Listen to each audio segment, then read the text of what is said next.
Welcome to my studio from southern England. It's bitterly cold outside. It's -3 out there. I don't know what it's in here, but it feels like -3. I'm going to be telling you all about these little beauties. They are soft tools and primarily used for pan pastels, but I'm going to be showing you how you can use them in other ways. These are the palette knife style soft tools, and it's just like a palette knife, to be honest, but they're plastic and they've got sponges on top. You also get other things like these big sponges, sponges like this shape, and a few other shapes you can get as well. But I mainly use these because I find them the most useful.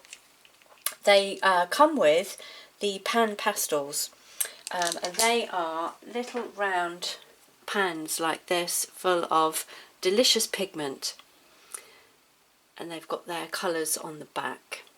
There's about 80 of them with some iridescent colours as well. Now, these are great. They've got 4 different tips. You've got a triangular one, you've got an oval one, a square one, and a one with a round at the end. Now mostly I use these two. I find them the most useful, but if you're doing different types of art, maybe you're doing a bit more abstract, you might find that useful as well. Most online art shops will sell them, like Jackson's Art, Great Art, the SAA, they will sell them, but you can also get them on Amazon and eBay. But recently I've discovered that you can get them aftermarket as well. These are the unbranded ones, and you can get those on Amazon. I had a quick look on eBay just now and I didn't find any on eBay, but that might just be that I'm not looking for the right name. But you can also get them on AliExpress as well. There's a link below in the description where to get them. So they're primarily designed to use with the pans, and you put them in the pan. You can pick up quite a lot of pastel and you can put them on like this, and they create a lovely soft layer. It's really nice. Now you notice that this one isn't clean. It's quite dirty. I've got blue on one side, green on the other. I was using it for the Aurora Borealis tutorial that I did, but that doesn't matter, as I'm about to show you. I'll just get rid of any excess purple on there. That was quite a loose bit on there, but I'm just going to put it in this pale colour now. This is a lilac colour. It's actually called violet tint. You can see that quite happily went over the top. Like that. Now we've also got these triangular ones, which I find really good for portraits because they have got a tiny little tip, and it's very helpful for getting just in there like this. So you can do very tiny marks, and you can also put them on the side like this and create shapes like that. You can do all sorts of things with them if you're creative in how you use them, or you can dab them. You can't really get any detail with them or texture, so they are, if you're using them on their own, they are more for a looser style. But you can use them with other things. You can use them with coloured pencil. If you're a coloured pencil fan, you can use the pastels, these pan pastels, as an underpainting and then use coloured pencil on top. And equally, you can use coloured, you can use soft pastel on top as well. Just finding a dark colour. There's a dark violet colour there. That's the Carbothello 770, one of my favourite pastel pencils, and you can put them on top It's quite effective. It's not my favourite way of creating fur, I have to say.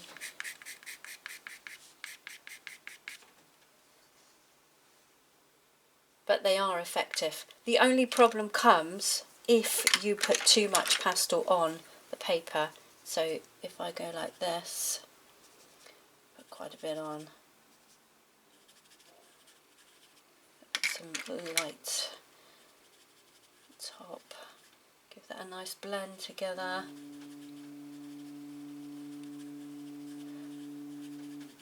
So if you're a beginner, you're using these and you think, oh yeah, I'll just add a bit more pastel and a bit more and a bit more, and then you come to put the colour pencil or pastel pencil on top and you find that it doesn't actually work as good. Can you see these lines aren't as dark as these? So you do have to be careful with how much pastel you put on. And you can really tell, because if you touch paper like this, you can still feel tooth, but if you come down here and touch this, this feels silky smooth.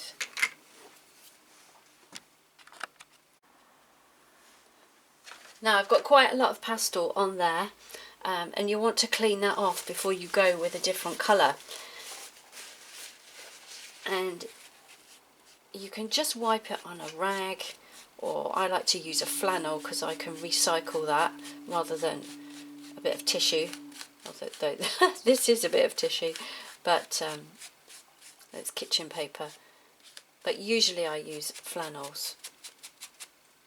Clean that off. And something else I do, which is quite easy, is just wipe it on the masking tape around my painting. That generally helps me to get it clean. Now the other thing you can use your soft tools with is sticks, and I find this a great way to use them because it really limits the amount of pastel you put on, and I find the soft tools especially helpful for doing portraits, because portraits are one of the hardest things you can do, human portraits I'm talking about, and getting the colour right and the tones right in portraits is hard. And if you use the soft tools to put the pastel on with sticks, not necessarily with pans, because it's quite easy to overload your soft tool with pans, but if you do it with sticks, it's a bit harder to overload them, and then you can get them in very thin layers and they work really well.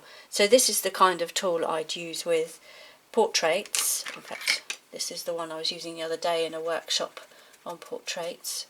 And this is the, down here and here, this is the Unison portrait set, numbers P1 to P12. So I just pick up a dark colour there. So what you can do is get your soft pastel, you can put it on a piece of paper. It doesn't have to be pastel paper, it could even be printer paper, and you can pick the pastel up like that and put it on, and you're using it like paint.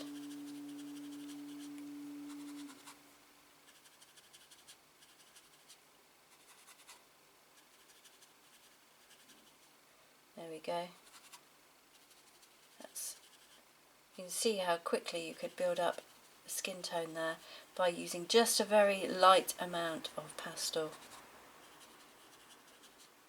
And I find that just really, really super handy.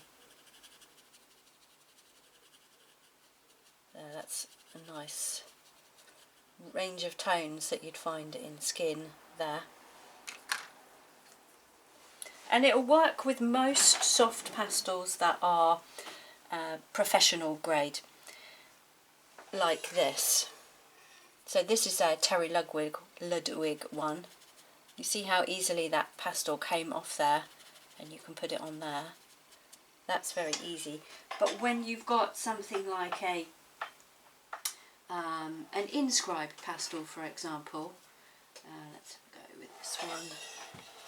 So this is an inscribed pastel. It's a student level pastel. The sets are very cheap, about £10, and it can work, as you can see there.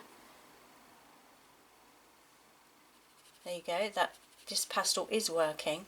But if I went to another side that hasn't been used perhaps, no, that pastel's working fine. It does vary between different pastels as well. So let's try this one. They're probably all going to work this morning. Okay, so there we go. We see that one. That's a little bit harder to get the pastel off. I'll just clean my soft tool off. I'll use the other side in fact. So not too much has come off there. We can't get that very dark compared to what you use the stick like if you're putting it on like that. So what you do with this one is create a palette. So it doesn't matter what kind of soft pastels you've got, you can use them with the soft tools. There. And also what they're really good for is what I just demonstrated there, which was if you put some pastel on and you want to spread it about, you can quite easily do it with the soft tool.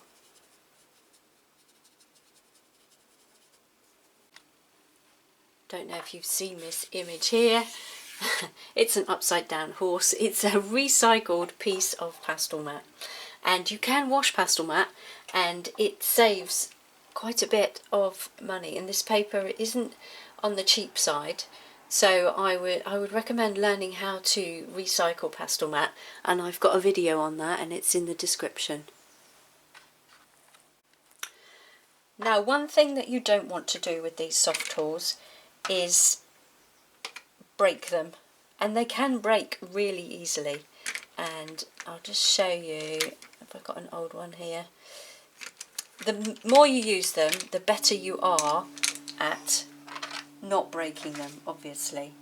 I'm just going to try, there's one there. You can see where it's just gone through and it's about to break in there. Now that happens when you've got a brand new tool. So for example, say this one, if I turn it round,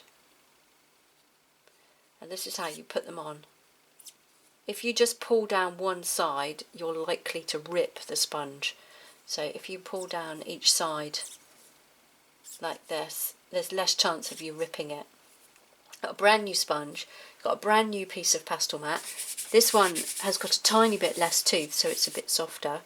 And if you pick up a tiny bit of pastel and go all the way across here like this, and you rub really, really hard like this, and very quickly, in about 10 minutes, you're going to wreck that sponge, and you're going to have to get a new one because it will have had a hole in it and the plastic will come through the tip. So you just want to use very small movements like this and make sure you have enough pastel on there, and don't do this. Now the more pastel you get on your work, the less tooth you have on the paper and the less likely it is for you to rip them. So I've talked a little bit about cleaning them, and the best way to clean them is on the cloth like this. And don't worry that they've stained, because you put some new pastel on, even though that is very dark green purple. I'll put a light on and we're good to go. It's just staining rather than actually going to come off on your painting. But you can always check that it's clean by rubbing it down your masking tape. What you don't want to do is wash them, and especially you don't want to wash them in detergent, because this is what happens to them. I don't know if you can see this. This has gone all yellow, and look how brittle it is. Now after I washed them in the washing machine in one of those little laundry bags, I never washed them again. Look at that, it's just cracking all over the place. So I've never tried it without detergent. Here's one. I think maybe I got this one a bit wet, but you can see how it's just falling apart, and it's really not happy at all with being washed. So don't wash them. All they need is a little wipe. and don't worry about the staining. I know when you first use them you think, oh, they're dirty now, I'm going to have to throw them away, but honestly they will last a really long time if you don't wash them. Now you can get makeup brushes, because I know they do look a bit like makeup brushes, don't they? I'm just going to show you these. And these actually are makeup brushes. And you can use these. You can use anything that you've got for eye makeup. I have to say that the pan pastel ones do seem to last a bit longer.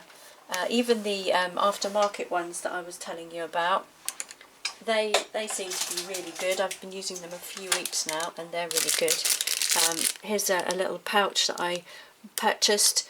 That was a set of 40 in there, and they were, how much were they? They were £4.20 plus the postage, so that was a good value. I'll just show you a couple of other sets actually. Here's one set. This is a set that I got on AliExpress, so it's got 3 knives and you've got 30 sponges in there. And this was another set. This one wasn't so economical, but it had 10 sponges and 2 knives. Oh, I think, no, it had 12 or even 14. Look, it's got 2 in the handle as well. That's quite a nice design. And it's got one is that triangular? Yes, it is. One triangular and one oval shape as well. That wasn't as cost effective as the other ones I bought. So if you're finding that you're using a pastel and you're pressing it in really hard and then you're trying to blend it and you can't blend it very well like that, try with a soft tool and you'll get those edges blended out really nicely.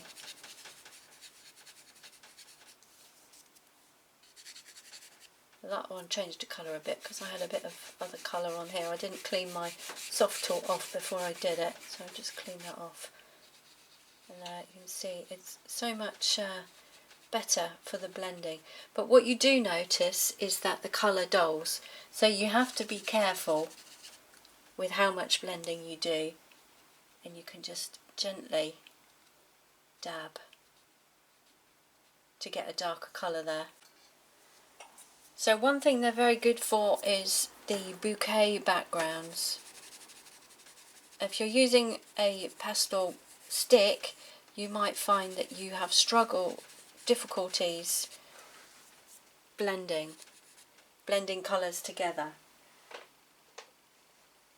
because you get streaks because you press too hard with the stick. And the soft tool is just so good at doing that blending that it will be a better blender than your finger.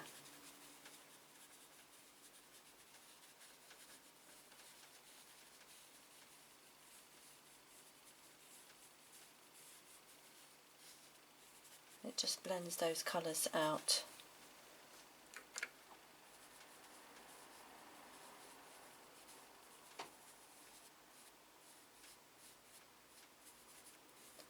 So I do recommend these for bouquet backgrounds.